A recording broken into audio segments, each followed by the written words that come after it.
Hey guys, it's Miss Sims here. I wanted to give you some notes today to go with writing equations for sinusoidal situations. All right, so we're going to start off with some notes about sinusoidal and circular paths.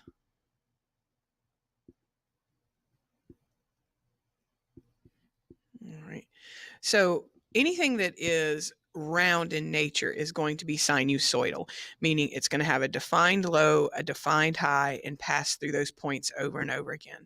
One of the biggest and easiest examples to talk about is a Ferris wheel. But anything that's in type of a wheel would work for this. So in a Ferris wheel, if you think about it, we got our wheel like this, and we have our cart. So like in our cart here, we would put our person right here, and they would get in the Ferris wheel, and then we would slowly travel around the Ferris wheel, stopping kind of at the side point. So I'd stop right here, and then I would keep going around. I'd get up to the top of my Ferris wheel,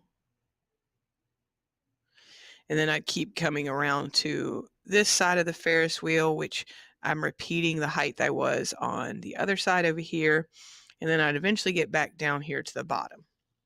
So in terms of my path, this would be where I got on my Ferris wheel would be my floor. This will be my ceiling. And then I can use that to find out some of my other things. So the first thing I need to know is that in terms of a Ferris wheel is that my period is equal to the time for one revolution. So remember, if I know the period, B still holds that B would be 2 pi over the period. So that will come up because we are going to be writing equations. My K, we can go with K how we learned K before, which is your ceiling minus your floor divided by 2. I'm sorry, ceiling plus the floor divided by 2. My amplitude, that's that wave height, would be my ceiling minus the floor divided by 2. And in a circular problem, that ceiling minus floor, that amplitude will always be the radius. Okay.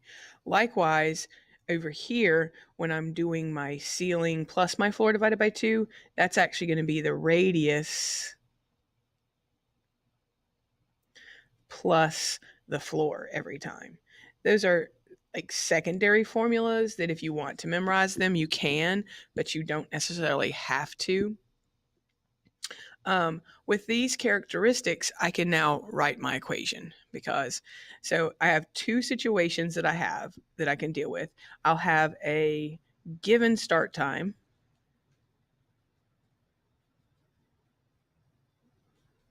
And if I'm given a start time, it's much like we did yesterday. We'll have to plot extra points to figure out other things. Okay, so I can be given the start time. And so time would be anything other than 0. Or we can get in or get on, I guess, the Ferris wheel